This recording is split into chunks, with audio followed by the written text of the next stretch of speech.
The 2016 Etisalat Prize for Literature just went through its final phase, ending with a grand finale event.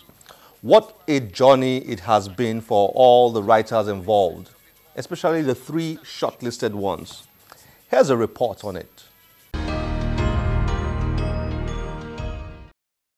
Many people agree that the Etisalat Prize for Literature has become one of the most respected and anticipated literary prizes in the world.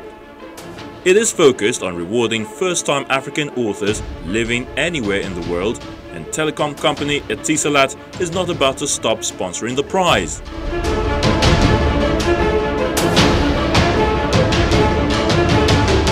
It's here to stay because when we started it, it was to promote and nurture creative talent in Africa, writing talent of African descent. And one of the other things we've tried to do is also to sort of encourage the reading culture within the African space. So if you notice what we do, we've done it year on year for the last 3 years and we're going to do it this year again, is that we purchase 1,000 copies of each book of the shortlisted writers. And that is to encourage the publishing industry as well. So we're here to stay. We love what we're doing. We love giving back to the society. And yeah, our continuous support is guaranteed. For us going forward, this is just a stepping stone. I was here when we started the first edition, and this is the fourth one, right? And I know that it will get better. Last year was great, greater than the previous year. And next year will be like that. For us in Etisalat, we are committed to this cause. And we would give it our all to make sure that literary world is celebrated. And so the vision for this from our side is to just keep delighting our consumers and creating platforms that would make Nigerians and Nigerians better. The 2016 edition seems to have raised the level of the Etisalat Prize for Literature.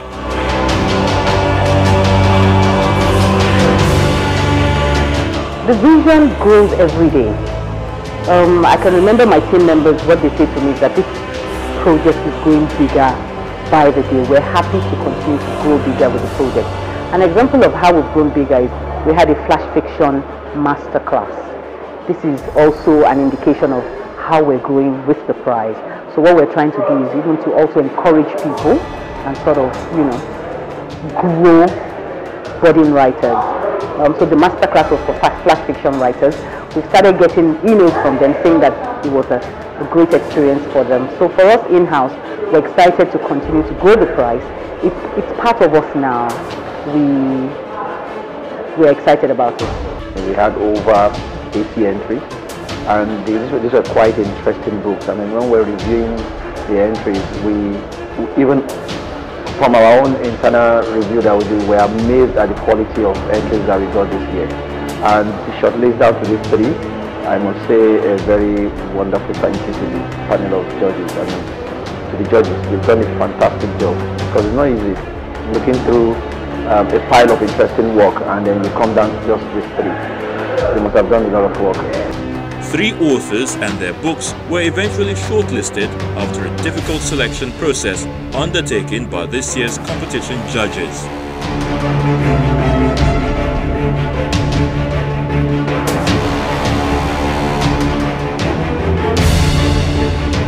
Jackie Lange from South Africa, author of The Sea Thief. Well, partly I grew up in Brazil for some years, and so I love the place.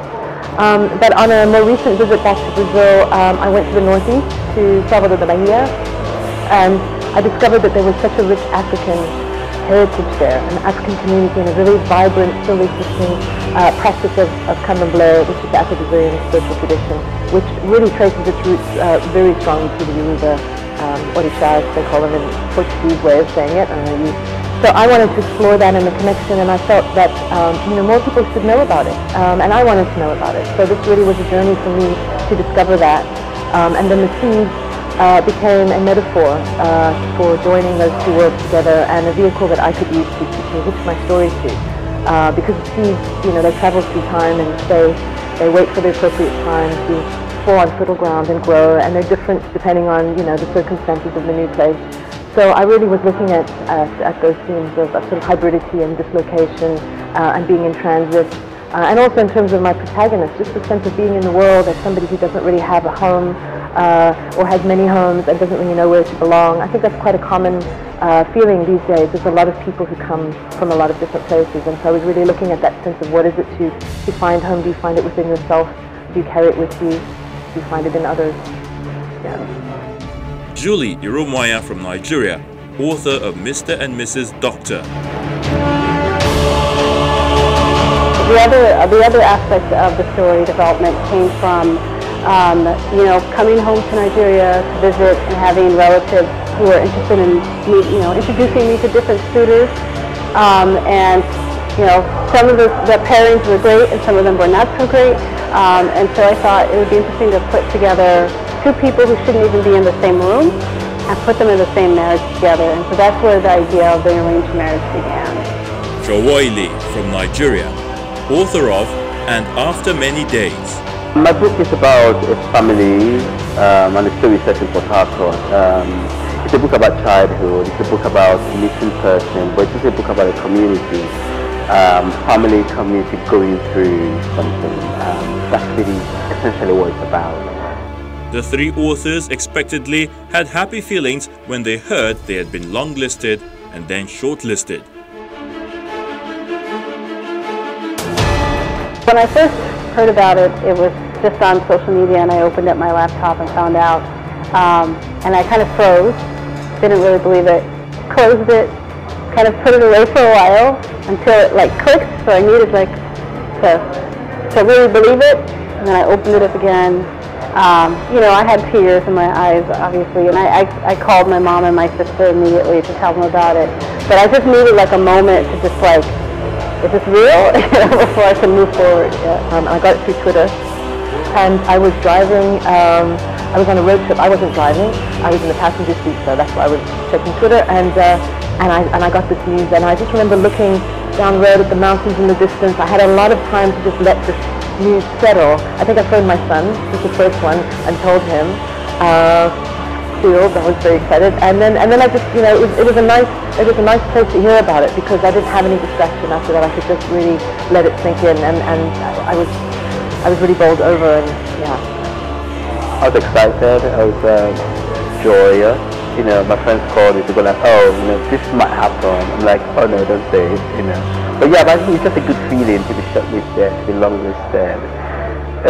It's good to be on any kind of list, I think, because you can write a book and it can be very good and still it will not get any recognition. It doesn't, but it won't stop you as a writer. But when you do get some sort of acknowledgement, recognition, it's a good feeling, I think. Eventually, on D-Day, indeed, it was one winner that emerged.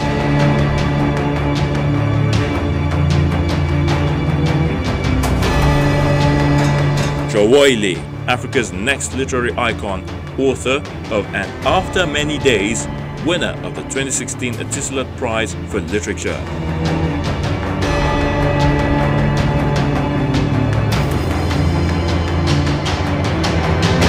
Beyond the £15,000 cash he's getting, or the Etisalat Fellowship he has earned, or the book tours he's embarking on, what will give much happiness to Jowoili is the satisfaction of knowing that those sleepless nights he spent writing his novel were not in vain. Nothing can inspire a writer more.